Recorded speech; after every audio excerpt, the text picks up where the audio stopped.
I retired at 24 using these 100 money tips. Most people use about 5 in their entire life. Now I know that 100 is a little bit crazy, but you never know what one tip can literally change your life and change your finances. So really just try to take a couple out of this and actually use them, actually put them into your life. I also broke it down into different sections. So if there's one area of your life you really want to work on, you can switch to that. But honestly, just one of these tips could change everything.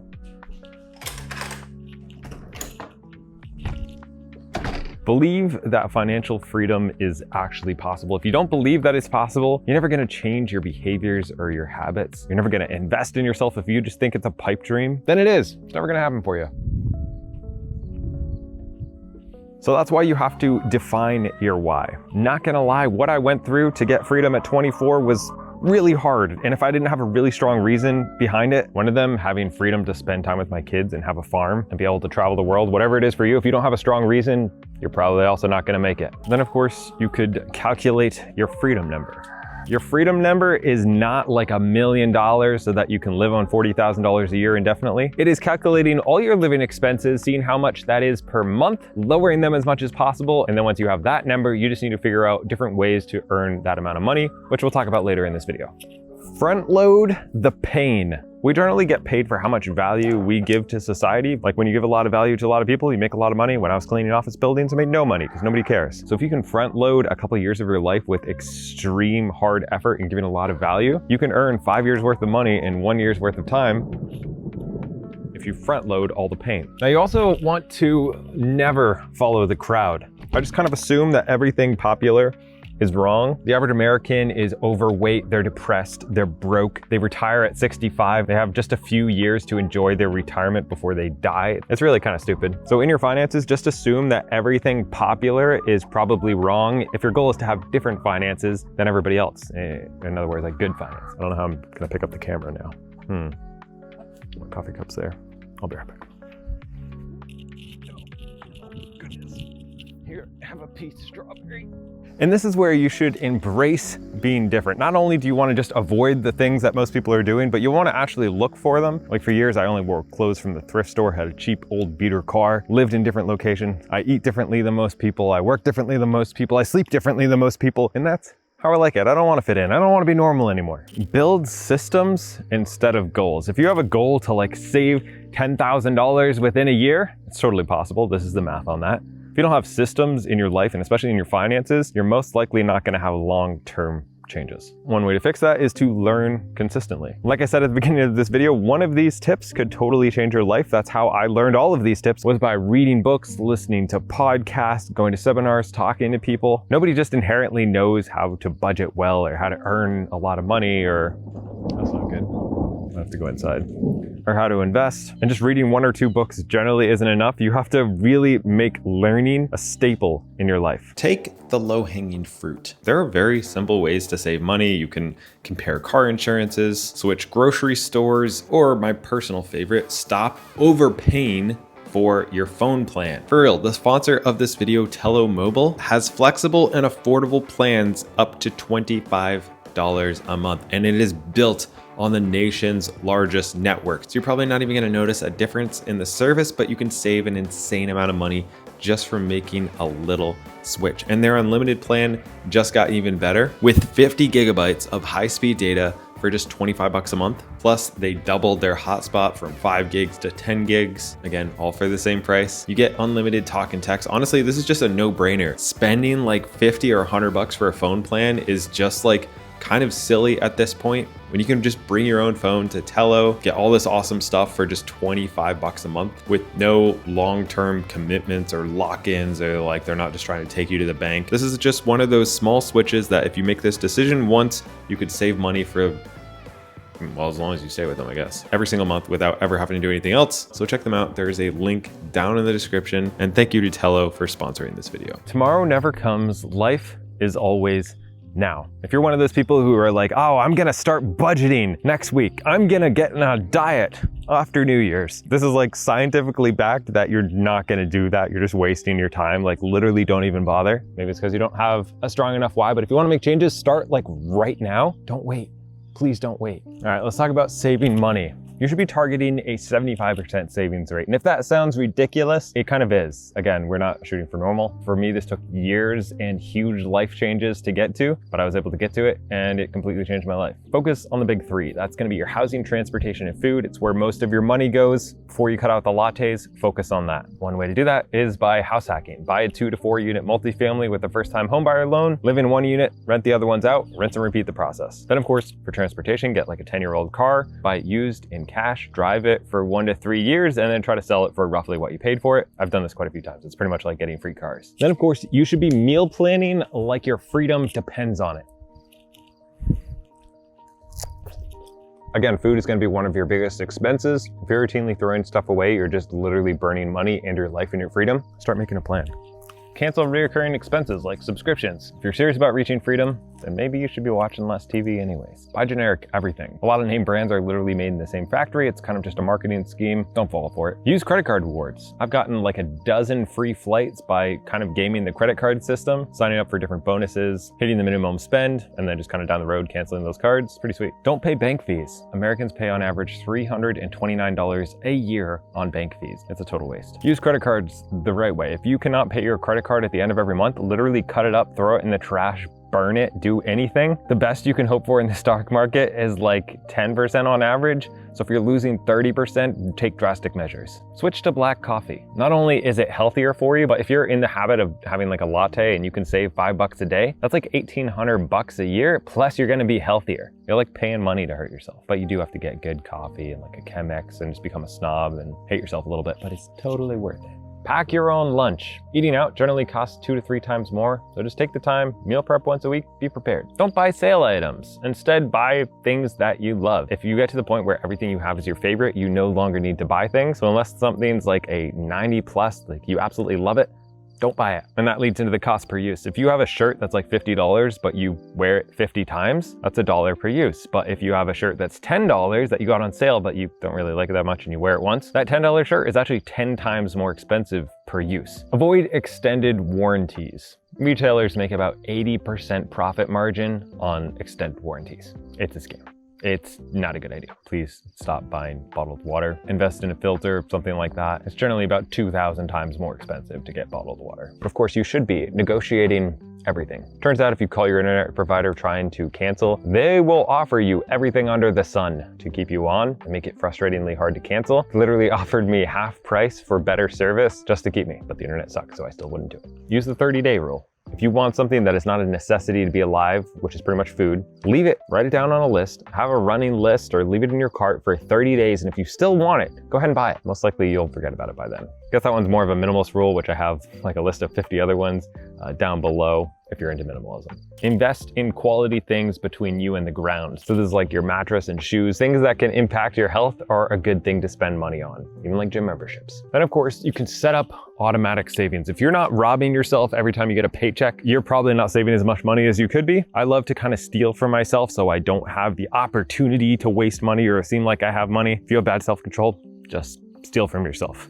Now let's talk about debt management. There's good debt and there's bad debt. People who understand and use good debt are generally people who build large amounts of wealth. And the people who get taken advantage of with bad debt are most Americans. If you do have debt, pay off the highest interest first. If you have a car loan at 16% and a house loan at 5%, mathematically you should always pay the highest first. And sometimes it can be good to not pay off your mortgage. If you have a 3 or 4% mortgage and you can earn 10% plus in the stock market on average, mathematically it makes absolutely no sense to pay off your mortgage. However, don't always follow the math. For some people, the mental stress of having mortgage, having debt, having whatever can change their lives and like ruin things. So you have to understand your risk tolerance, what type of person you are. For me, I have like over $1 million in good debt for like rentals and stuff. And that has zero effect on my mind space. But for other people, it would stress them out. So just because something works for one person doesn't mean it's gonna work for everybody. Don't consolidate your debt unless you want to. A lot of people, when they consolidate their debt, they don't change their behaviors. And therefore they have this big consolidation loan and then they just build up the other debt again anyways. So until you change your behaviors, don't just consolidate your debt to try to get rid of the problem without addressing the root of the problem, which is you. Then of course, if you're younger, don't go to college. Don't get student loan debt.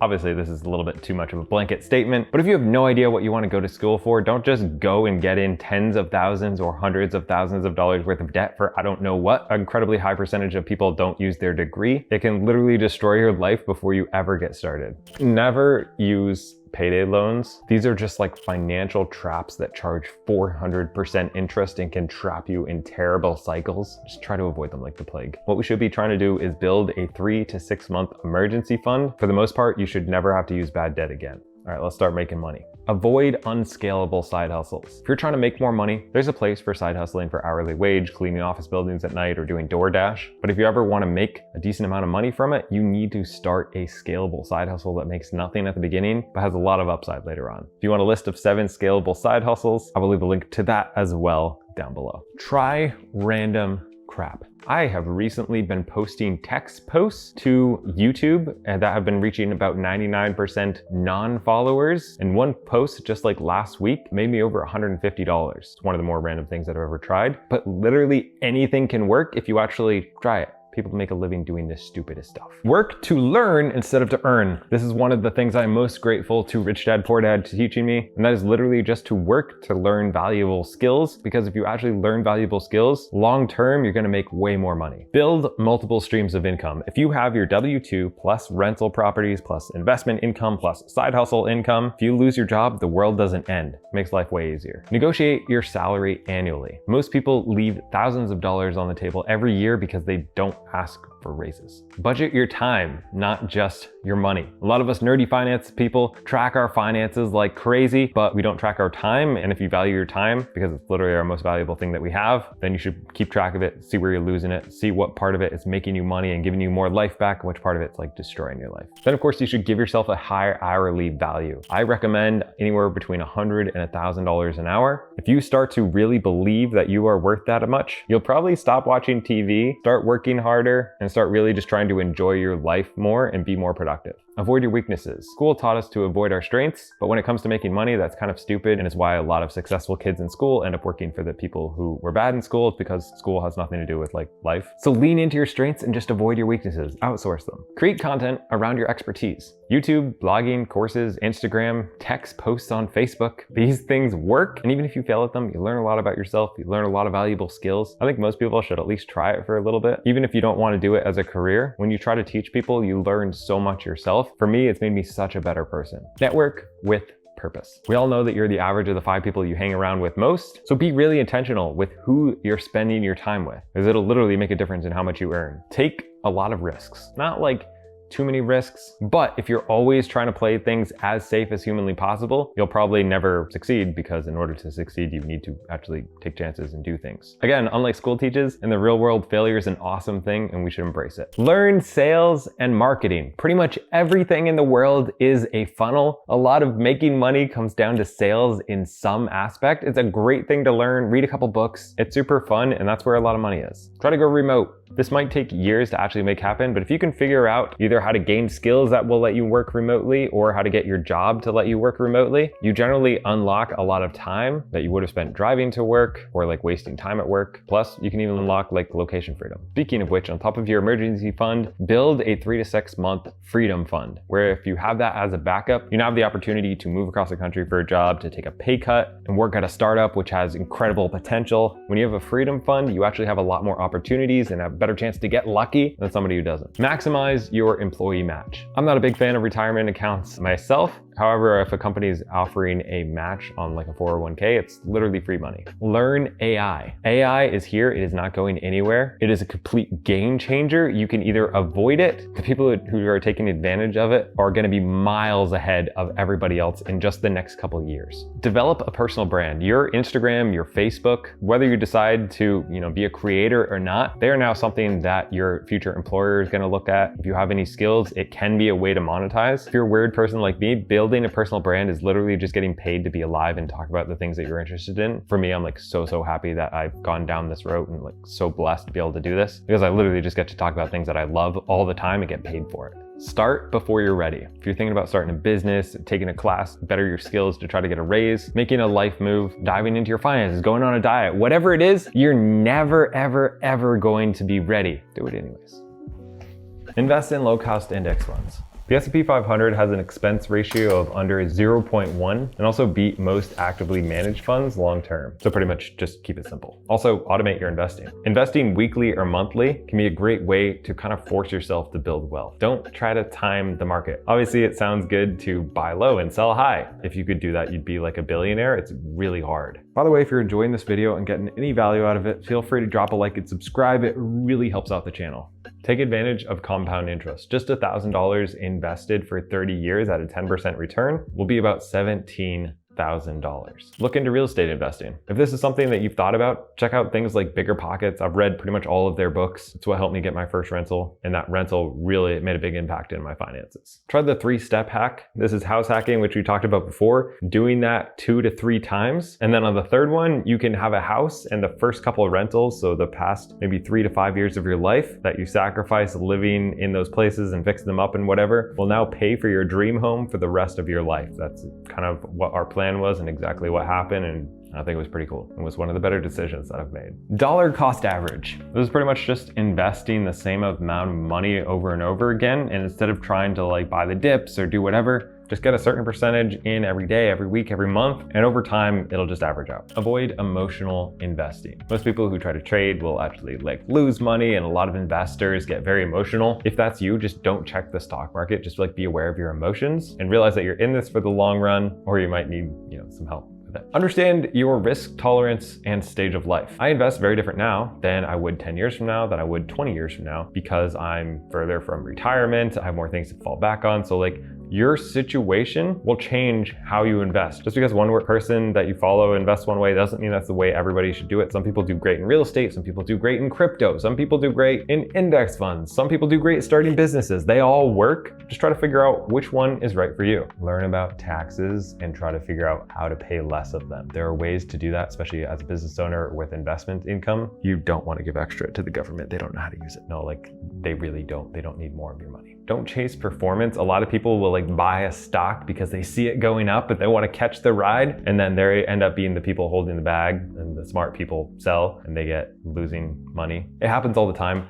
Generally, like if you're hearing about something, you're probably too late. The big companies, the people who do this for a living, are kind of just waiting for you to buy their stuff so that they can cash out. When it comes to like, especially investing in stocks, don't chase trends. Understand inflation. If your money's just sitting in account, earning nothing, you're losing a lot of money. Like $100,000 salary in January of 2020 has the same buying power of $124,000 salary in April of 2025. It's like if your money's just sitting there, if you haven't gotten a 25% raise in the past 5 years, you just lost like 25% of your money. So invest in yourself first. Before you invest into any of these other things, buy some $20 books, get an Audible subscription, watch a bunch of YouTube videos and do like free stuff. Even investing $1,000 into yourself versus $1,000 in the stock market. Like if you earn 10% in the stock market, you just gained $100. But if you invest $1,000 and you learn a skill that lets you make $100 a month, well, now you get your money back within a year. Like it's kind of crazy not to invest in yourself first. Read all the books. There's a bunch of free resources as well. Pay for them. For me, it is always the best investment that you can make is into yourself. All right, let's talk about some advanced strategies. Use OPM or other people's money. This is pretty much good debt. When I was 22, I bought a $200,000 property with $6,500 of my own money. The rest was the bank's money or other people's money. That property has since doubled, and I had almost no risk of the downside myself. Optimize for cash flow, not net worth. Monthly income matters so much more than paper wealth. If your goal is to reach freedom and be able to travel the world, leave your job, do whatever, monthly income is what it is all about. Create systems for everything. When it comes to your workout, when it comes to saving, investing, everything you do should have a system. So once you set it up, you no longer need to maintain those habits and your wealth grows automatically. Take advantage of business structures. We recently moved from an LLC to an S Corp, and that will end up saving me, like tens of thousands of dollars a year for just changing the structure of our business. I'm not an expert on this, but if you have some type of business, try consulting a professional. Use geo arbitrage. If you can live in a low-cost location while earning a high-cost salary, you can kind of like sprint to freedom. If you need $10,000 a month to live where you live, or you can move to a different country that's tropical and you only need a third of the amount of money, you might actually be financially free and not even know it if you just move your location. Plan your estates and your legacy. This is something that I just went through recently. You get a lot more peace of mind, and you make sure that your family is not screwed over if you pass and they have to go to court and all that type of stuff. It's worth doing. Consider alternative investments.